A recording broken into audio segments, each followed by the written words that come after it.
टेमाकाळ तालुक्यातील जत रस्त्यावरील एका गावामध्ये कुत्र्याच्या शर्यतीचे आयोजन करण्यात आले होते।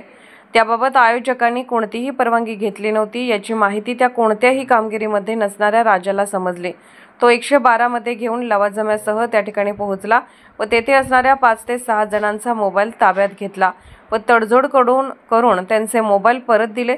आयोजकांवर वन्यप्राणी जीव संरक्षण कायद्याने गुन्हा दाखल केला नाही, उलट त्या ठिकाणी गरिबीचे चटके सहन करून मोबाईलवर फोटो व्हिडिओ एडिटिंग करून आई-वडिलांना मदत करून 10वी मध्ये शिकत असणाऱ्या तरुणाचा मोबाईल त्या राजाने ताब्यात घेतला व त्याबद्दल 10,000ची मागणी केली असल्याबाबत एका सामाजिक कार्यकर्त्यांकडे त्या राजाबाबत तक्रार देण्यात आली आहे।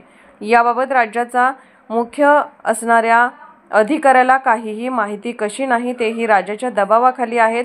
वरिष्ठ देखील का गप्प आहेत, त्या राजावर कारवाई करण्यासाठी का धजावत नाहीत, असा सवाल जनतेतून विचारला जात असून रांजणीमधील या गरीब मुलाचा तो राजा मोबाईल परत देणार का?